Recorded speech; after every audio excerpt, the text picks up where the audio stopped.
આજની ધર્મકથા. પ્રણામ. આચાર્ય ભગવંતો એ પરમાત્માના શાસનના એવા દેવદૂતો છે કે જેઓની પાસે ઈશ્વરની કૃપાથી કેટલીક માસ્ટર કીઝ છે. શાસ્ત્રોના જ્ઞાન, અનુભવ જ્ઞાન અને ગીતાર્થતા, વિવેક બુદ્ધિ, આ બધાના કારણે એમની પાસે અલગ અલગ વ્યક્તિઓના અલગ અલગ સ્વભાવો, અલગ અલગ પ્રશ્નો અને અલગ અલગ પરિસ્થિતિની અલગ અલગ સમસ્યાઓ, આ બધા માટે કંઈક ને કંઈક અલગ અલગ રસ્તાઓ હોય છે. સામાન્ય વ્યક્તિ જ્યાં ગૂંચવાઈ જાય ત્યાં આચાર્ય ભગવંતો અને ગીતાર્થ ગુરુ ભગવંતોને સ્પષ્ટ માર્ગ દેખાતો હોય છે. અને એટલે આપણે ત્યાં ગીતાર્થને આધીન શાસન કીધું છે. પરમાત્મા તુલ્ય કોણ, આવું આખા શાસ્ત્રોમાં ક્યાંય કોઈ શબ્દ નથી આવતો. પરમાત્માને કોઈની ઉપમા આપવી હોય ને તો પણ મુશ્કેલ લાગે કે ભાઈ પરમાત્મા કોના જેવા, તો એવું પણ તત્વ આ જગતમાં કોઈ નથી. તો એવા ભગવાનની તુલ્ય તો કોને ગણવાની વાત આવે. અને તેમ છતાં તિથ્થૈરા સમસુરી આવો શબ્દ પણ લખ્યો, કારણ કે આચાર્ય ભગવંતો એ પરમાત્માની ગેરહાજરીમાં આ વ્યવસ્થા તંત્રને એ લોકો જબરદસ્ત રીતે સાચવે છે. આ જ ગુણ એ એવો ગુણ છે કે જેના કારણે એમને જીનશાસનના રાજા કહેવામાં આવે છે. આપણે પરમ પૂજ્ય આચાર્ય ભગવાન શ્રીમદ વિજય વલ્લભ સુરીશ્વરજી મહારાજાનું ચરિત્ર જોઈ રહ્યા છીએ, જેમાં એમને રાજાની પણ રાજેશ્વર કહી શકાય પરમાત્માના શાસનના એવા અનેક ગુણો એમના જીવનમાંથી પ્રતિબિંબિત થાય છે. આપણે જોયું કે અન્ય ધર્મોના વિષયમાં પણ પૂજ્યશ્રીની જે કમાલની દૃષ્ટિ અને એમનું ઊંડાણ, એમની સંવેદનશીલતા, એમની સૌહાર્દતા, એમની એક ક્લેરિટી, સ્પષ્ટતા, આપણને વલ્લભસુરી મહારાજ સાહેબને જ્યારે વાંચીએ, સાંભળીએ ત્યારે એવું લાગે કે એમને ઈશ્વરવાદ જે છે એને એમણે એટલો ગજબનો સેવ્યો હતો, અંદરમાં ઘૂંટ્યો હશે, કદાચ પૂર્વના ભવોથી જ સાહેબા લઈને આવ્યા હશે કે એમને ઈશ્વરના અસ્તિત્વ વિશેની કોઈ પણ વસ્તુઓમાં ક્યાંય કોઈ વિકલ્પ પણ નહોતો. અને એટલે જ અનેક ધર્મોના અનેક ઈશ્વરોની માન્યતામાં પણ પૂજ્યશ્રીની ક્લેરિટી એ અમેઝિંગ હતી. આગળ જેમ જેમ આપણે જોશું એમ આવશે કે જ્યારે હિન્દુ મુસ્લિમોના ઝઘડા પીક ઉપર હતા, કારણ કે અત્યારે આપણે જે ફેઝમાં છીએ પૂજ્યશ્રીના એ લગભગ 1943ની આસપાસનો સમય છે. અને એકાદ 2 વર્ષ પછીથી તો તરત જ હિન્દુસ્તાન અને પાકિસ્તાનના વિભાજનની વાતો અને બધી રાજકારણની ગરમાવટો શરૂ થવાની હતી. વલ્લભસુરી મહારાજ સાહેબની સર્વ માન્યતા કેવી હશે એનું એક સિમ્પલ આપણે રેફરન્સ લઈએ કે જે સમયે પંજાબની અંદર હિન્દુ મુસ્લિમના ઝઘડાઓ અટકતા ન હતા, એ સમયે રાજ્ય સરકાર તરફથી પૂજ્ય વલ્લભસુરી મહારાજ સાહેબને વિનંતી કરવામાં આવી હતી કે સાહેબ, આપ આ બાબતની અંદર ઘણું બધું કરી શકો એમ છો. આપની આદેયતા એવી છે કે કોઈ પણ સમાજ, પછી હિન્દુ સમાજ હશે કે મુસ્લિમ સમાજ હશે, સાહેબ આપના વચનને ઉત્થાપવાનું કામ નહીં કરી શકે. એક અપેક્ષા એવું કહેવાય કે આ દેશની અંદર મોહનદાસ કરમચંદ ગાંધીને જેટલું મહત્ત્વ આપવામાં આવ્યું છે એમ આપણને ભણાવવામાં આવ્યું કે મોહનદાસ કરમચંદ ગાંધી હતા તો આઝાદી મળી. એ વાતને આપણે એના ઊંડાણમાં નથી જવું. કહેવાનો મુદ્દો એ છે કે દેશ માટે મોહનદાસ કરમચંદ ગાંધી એ સમયે જેટલા મહત્ત્વના લાગતા હતા એના કરતાં કંઈક ગણા મહત્ત્વના પરમાત્માના શાસન માટે એ સમયે વલ્લભ સુરીશ્વરજી મહારાજા હતા. આવું અગર કહીએ તો એમાં ક્યાંય પણ જરાક પણ વધુ પડતું નહીં થાય. લોકોની અંદર એમનો જે એક સ્વીકાર ભાવ હતો એમના માટેનો એ જબરદસ્ત હતો. અને એટલે ગુજરાનવાલામાં મૌલવી અહમદીન એમણે જે આખું એમના પ્રત્યેનો ભક્તિભાવ વ્યક્ત કર્યો, એ બધી વાતો આપણને જબરદસ્ત અપીલિંગ લાગે કે પંજાબ ખરેખર સાહેબની પાછળ આમ શ્રદ્ધાની પરાકાષ્ઠાએ હતું. પૂજ્યશ્રી આ બધા શાસન પ્રભાવનાના કાર્યો કરતાં મહાવીર જન્મ ઉત્સવની કલ્યાણકની ઉજવણી કરી અને અનેકવિધ સાધુ સાધ્વીજી ભગવંતોને પણ મળતા હતા. અનેક જગ્યાઓએ એમનું ભાવભીનું સ્વાગત થતું હતું. ક્યાંક ક્યાંક તો એવી વાતો આવે છે કે 1.5 માઇલ લાંબા એમના વરઘોડાને સામૈયા થતાં લોકો સ્વાગતમાં કરતા. આ આખી ઘટનાઓની અંદર સંવત 1998 સંવત અષાઢ સુદ દસમના દિવસે સાંજે 7 વાગે પૂજ્ય પ્રવર્તક શ્રી કાંતિ વિજયજી મહારાજ પાટણ ખાતે કાળધર્મ પામ્યા. આ કાંતિ વિજયજી મહારાજ સાહેબ જે હતા એ વલ્લભસુરી મહારાજના એમ કહી શકાય કે પરમ કલ્યાણ મિત્ર પણ હતા અને વલ્લભસુરી મહારાજ સાહેબના ભાવ પ્રાણના રક્ષક પણ હતા. શરૂઆતનો ખાસો એવો સમય આત્મારામજી મહારાજના કાળધર્મ પછીનો કાંતિ વિજયજી મહારાજની નિશ્રામાં એમના ચાતુર્માસ વગેરે થતા. એની પછી પણ જ્યારે કાંતિ વિજયજી દાદા બહુ લાંબો વિહાર નહોતા કરી શકતા એ સમયે પણ કાંતિ વિજયજી મહારાજને પૂછ્યા વગર વલ્લભસુરી મહારાજ સાહેબ લગભગ ડગલું ભર્યા હોય એવું નથી બન્યું. એમની કોઈ પણ વસ્તુમાં જ્યારે એમને અનુમતિ વગેરે જોઈતું હોય, ઇવન સાહેબની આચાર્ય પદવીનો પણ પ્રસંગ હતો, તો પણ કાંતિ વિજયજી દાદા પ્રવર્તક, આજે આપણે પ્રવર્તક શ્રી કાંતિ વિજયજી દાદાને ઓળખવામાં આપણે ઉણા ઉતર્યા છે.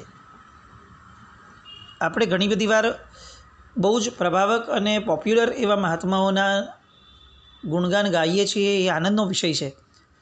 પણ એમના પાયામાં જે ઘડતર કરનાર મહાત્માઓ છે એમને ભૂલી ગયા હોઈએ, આવું ક્યારેક ક્યારેક થયું છે. એવાનું એક નામ એટલે આ પૂજ્ય પ્રવર્તક શ્રી કાંતિ વિજયજી મહારાજ, એ પછીથી ચતુર્વિજયજી મહારાજ, એ અનેક મહાત્માઓ જે આ બધા મહાપુરુષોના પાયામાં થયા, એમના ઘડતર થકી આપણને પરમાત્માના શાસનને અને આ જગતને આવા ઉત્તમ પુરુષોની ભેટ મળી છે.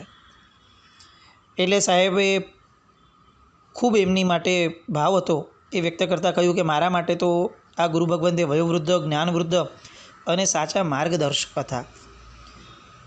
ગુરુદેવ આત્મવલ્લભ મહારાજ સાહેબ પછીથી તેઓનો મારા પર એવો અપૂર્વ પ્રેમ હતો કે જેનું શબ્દોમાં વર્ણન કરી શકાય એમ નથી. મારા જીવનમાં સુખ દુઃખના, મુશ્કેલીના અને ઉપાધિના અનેક નાના મોટા પ્રસંગો બની ગયા હશે, પણ એ દરેક પ્રસંગે હું ગમે ત્યાં હો, ગુજરાત, મારવાડ, પંજાબ કે દક્ષિણ ક્યાંય પણ હો, મને એમની સલાહ હંમેશા મળ્યા જ કરી છે.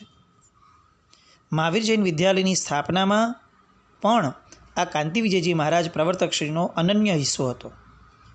પાટણના જ્ઞાન ભંડારો અને શાસ્ત્ર ગ્રંથોના ઉદ્ધાર માટે પણ એમની પ્રેરણા એ પ્રાચીન સાહિત્ય અને જૈન સમાજની ઉત્થાન માટેની એક બહુ મહત્ત્વની કડી હતી. આ રીતે પૂજ્ય પ્રવર્તકશ્રી માટે એમણે અંજલિ આપી. આચાર્યશ્રીની અમૃતવાણી સાંભળીએ તો એમ લાગે કે અંતરમાં ઊંડાણ અને અજવાળું લાદે છે, આત્મા જાગૃત બની જાય છે. પણ આ બધાના મૂળમાં જો કોઈ છે તો એના ઊંડાણમાં આવા બધા મહાત્માઓ, મહાપુરુષો, એમનું આચાર સંપન્ન અને વિચાર સંપન્ન જીવન છે. ત્યારબાદ સાહેબ પટ્ટી નામના ગામમાં પધાર્યા. ત્યાં આત્મવલ્લભ જૈન સેવક મંડળની સ્થાપના થઈ. ગૌરીશંકરજી બાબુ આ એક વ્યક્તિ પૂજ્યશ્રીના જીવનમાં એવા આવ્યા હતા આ પટ્ટીના ચાતુર્માસ સમયે કે જેમના જીવનની અંદર પૂજ્યશ્રીના પ્રવચન સાંભળ્યા પછીથી આપણને બહુ આશ્ચર્ય જન્માવે એ રીતના પરિવર્તનો આવ્યા. અને આ પરિવર્તનની વાતો પૂજ્યશ્રીથી સાવ અજાણ હતી, કારણ કે એઓ તો સાર્વજનિક રીતે પ્રવચનો વગેરે કરી અને પોતાની રીતે આગળ વધતા હતા. પણ આ ગૌરીશંકરજીભાઈએ પૂજ્યશ્રીની હાજરીની અંદર સર્વ જનતાની વચ્ચે એમણે પોતાના જીવનમાં આમૂલચૂલ પરિવર્તન ફક્ત સાહેબની વાણીના કારણે આવ્યા, એ બધા પરિવર્તનોની વાત એમણે જણાવી અને આચાર્ય ભગવંતને અંજલિ આપી. ત્યાં અંજન શલાકા વગેરે કરાવડાવ્યા અને ત્યાંથી વિહાર કરી અને સાહેબ જંડિયાલ ગુરુ પધાર્યા. આ સાહેબનું 49મા વર્ષે જંડિયાલ ગુરુની અંદર પધરામણી થવાનું થયું. 49 વર્ષ પૂર્વે આત્મારામજી મહારાજની હાજરીમાં પૂજ્યશ્રી પધાર્યા હતા. ત્યારે આ ચાતુર્માસમાં શ્રી વિજયાનંદ જૈન ગુરુ મંદિરનો પાયો નખાયો. પર્યુષણા પર્વ દરમિયાન પૂજ્યશ્રીની નિશ્રામાં પર્યુષણ કરવા માટે બહારગામથી 1,500 માણસો જંડિયાલ ગુરુ પધાર્યા હતા. 1,500 માણસો. આ ચાતુર્માસની અંદર બંગાળથી અને મેવાડથી ત્યાં જે આપત્તિઓ આવી હતી એની માટે કેટલાક શ્રાવકો સાહેબને સાથે વિચાર વિનિમય અને વિનંતી કરવા પધાર્યા કે સાહેબ આપ પધારો. બસ આ સમયગાળો એવો હતો કે જ્યારે વિભાજનોની વાતોની શરૂઆત થઈ હતી અને રાજસ્થાનની અંદર એ સમયે દુકાળ વગેરેની પરિસ્થિતિ બહુ જ ભીષણ હતી. સેકન્ડ વર્લ્ડ વોરની આસપાસનો સમય હતો અને એના કારણે બ્રિટિશર્સ લોકોનું ભારતની અંદર ધ્યાન આપવાનું કમ્પેરેટિવલી ઓછું થતાં અહીંની પ્રજામાં સુશાસનની જે એક આખી ઝંખના હતી એ ઝંખના બળવત્તર થવા પામી હતી. આઝાદીનો સંગ્રામ એ કદાચ એની હાઇટને સ્પર્શવાની અણી પર હતો અને એવા પ્રસંગોની અંદર આ મારવાડ અને બંગાળ આ બંને પરિસ્થિતિઓમાંના જૈનો જે છે એ પૂજ્યશ્રીને વિનંતી કરવા આવે કે સાહેબ ગમે તે કરીને આપ પધારો અને આપ આ પરિસ્થિતિઓનું સોલ્યુશન લાવો. આચાર્ય ભગવંતો સંખ્યામાં બહુ ઓછા હોય પણ આખા આપણા સંઘો એ આચાર્ય ભગવંતો તરફ મીટ માંડીને બેઠા હોય છે, કારણ કે આચાર્ય ભગવંતો પુણ્યશાળી છે, ગીતાર્થ છે. જે વસ્તુ 100 જણા પોતાની રીતે બોલી અને નથી કરાવી શકતા એ આચાર્ય ભગવંતના પુણ્યથી ફક્ત વિચારવાથી પણ થઈ શકે એવા અઢળક દ્રષ્ટાંતો આપણે આ પૂર્વ મહાપુરુષોના ચરિત્રમાં જોઈ ગયા છીએ. સાહેબે ત્યાંથી ચાતુર્માસ વગેરેની સરસ મજાની આરાધના કરાવડાવી, આત્માનંદ જૈન લાઇબ્રેરીની સ્થાપના કરી અને ત્યાંથી અમૃતસર પધાર્યા. 1 મહિનો એટલે કે માસ કલ્પ અમૃતસરની અંદર પૂજ્યશ્રીએ કર્યો અને ત્યાંથી વિહાર કરી અને સાહેબ પંજાબથી 22 વર્ષ પછી રાજસ્થાન બીકાનેર પધાર્યા. ફરીને આ વાત કહેવાનું મન થાય કે વિહારો એ જાણે વલ્લભસુરી મહારાજ સાહેબ માટે મજાકની વાત અથવા રમતની વાત હતી. પંજાબથી રાજસ્થાન બીકાનેર સાહેબ ફક્ત આ બીકાનેરવાળાઓ અને રાજસ્થાનવાળાઓની વિનંતી જે હતી એને માન આપીને પધાર્યા. જે કામ એ ત્યાં બેઠા બેઠા પણ કરી શકે એમ હતા ફંડનું કે વગેરેનું, એ કામ નહીં, પરંતુ મારા સાધર્મિકો સંઘના લોકો એ જ્યાં સુધી પોતે સુખી ન થાય અથવા સુખની અનુભૂતિના થોડા ઘણા પણ સંતુષ્ટિમાં ન આવે ત્યાં સુધી મારો વિહાર એ જોવાય નહીં. આવી જે એક આખી વાત હતી એ સાહેબના મનમાં જાણે દ્રઢપણે બેઠેલી હતી. સાહેબ બીકાનેર પધાર્યા. ત્યાં એવું સામયું થયું કે જેમાં હાથી, ડંકા, નિશાન, લશ્કરી બેન્ડ અને ભજન મંડળીઓ ત્યાંની લોકલ એ બધા દ્વારા ઉમંગભર્યા અને ઉલ્લાસભર્યા વાતાવરણની અંદર એમનું સ્વાગત થયું. ત્યાં સાહેબે જે પ્રવચન આપ્યું એ બહુ ગજબનાક હતું. એના કેટલાક અંશો ખરેખર આપણને એમની શાસન પ્રત્યેની વફાદારીની ઝાંખી અપાવે એવા છે. એમણે જણાવ્યું, સંસારનો ત્યાગ કરી આ વેશ પહેરી વર્ધમાન સ્વામી ભગવાનની જેમ અમારે અમારા જીવનની પડે પડનો હિસાબ આપવાનો છે. આત્મશાંતિ અને આત્મશુદ્ધિ એ અમારી આંતરિક બાબત છે જેની માટેની મથામણ સતત અમારા જીવનમાં ચાલતી હોય છે, પણ સમાજ, ધર્મ અને દેશ એના ઉદ્યોતમાં આ જીવન દરમિયાન અમારાથી જે કંઈ પણ ફાળો આપી શકાય તે આપવાનું અમારાથી કઈ રીતે ભૂલી શકાય? આ શરીર એક સમાજ, દેશ, ધર્મ, શાસન આ બધા લોકોને કંઈક અંશે સહાયભૂત થવા માટે જ અમને મળ્યું છે અને એટલે અમારા જીવનની છેવટની ઘડી સુધી અમે એનો ઉપયોગ કરી લઈશું. શરીર એ તો ક્ષણભંગુર છે, એક દિવસ જવાનું જ છે, પણ એ એક દિવસ જ્યાં સુધી ન આવે ત્યાં સુધી જેટલા શાસનના કાર્યો થઈ જાય એટલા કરી લેવા એ અમારું પરમ કર્તવ્ય છે. જ્યાં સુધી આ નાડીમાં લોહી વહે છે, જ્યાં સુધી આ હૃદયમાં ધબકારા ચાલે છે, ત્યાં સુધી આ વલ્લભસુરી મહારાજ એક સ્થળે નથી જ બેસવાના. આવું એમને પ્રવચનની અંદર જાહેરાત કરી. એમની ખુમારી, એમની તત્પરતા, એમની શાસન માટેની ગજબનાક ધારા, આપણને એવું લાગે કે આ ગુરુ ભગવંતે શરીરનો જેન્યુઇનલી કસ કાઢી નાખ્યો હતો.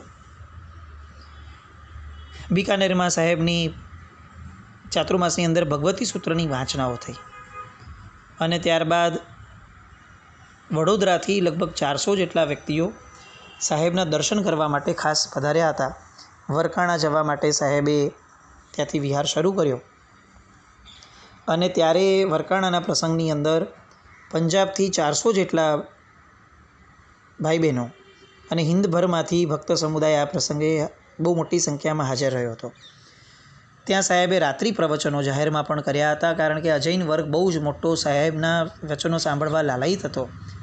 આસો વદ 14ના સંક્રાંતિ મહોત્સવના દિવસે સાહેબે સર્વ વિઘ્ન વિનાશક સ્તોત્રો સંભળાવ્યા અને દીપાવલી પર્વની આરાધના માટેનો સચોટ ઉપદેશ આપ્યો. આસો વદ અમાસ એટલે કે દિવાળીના દિવસે વિદ્વાન સાહિત્યકાર મુનિશ્રી ચતુર્વિજયજી મહારાજ કાળધર્મ પામ્યા. એ પછીથી સાહેબે ત્યાં અનેકવિધ પ્રવચનો વગેરે કર્યા.